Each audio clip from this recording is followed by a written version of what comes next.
So, looking real good. We'll get started here just momentarily because they are closing. But yeah, guys, like we said, so they got all the ribs, and then french fries, coleslaw, and that's about that. So 30 minutes. So how about we get started? We'll say at the count of...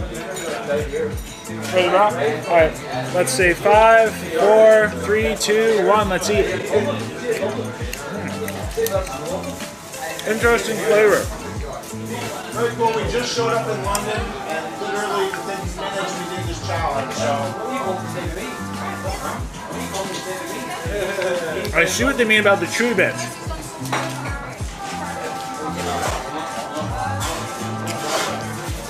This may take a while.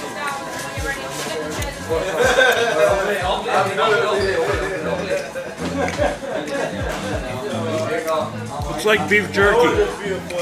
Hey everyone, welcome to Zero. Today we are here taking on a, well, deceivingly hard challenge. You cannot always judge a book by its cover, and this is a perfect example of it today. So here we are taking on the Three Little Piggies challenge, and oh my gosh, was it ever difficult. That bit was at least softer. So upon ordering the challenge, the server said it was extremely difficult because of the burnt ends. That is their literal word. And I was like, well, what do you mean by that? Try this coleslaw.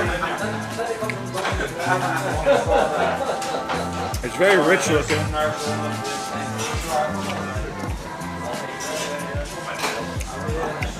Interesting flavor. But, I mean, well, I know how they cook these ribs. They cooked them in an oven, but I gotta say, these were the most interesting ribs I have ever had in my life. There were literally pieces which were so, I'm gonna use the term baked onto the bone, that I wasn't even sure if it was bone versus meat unless I literally kind of bit it to taste. You gotta work for your meal. It's hard to tell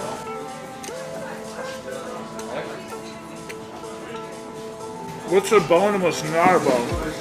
There were pieces that literally were like the equivalents of beef jerky covered in an incredibly thick, sticky sauce. And then there were some pieces of tougher meat covered in a sweet, sticky sauce. And then there were a couple pieces of softer meats covered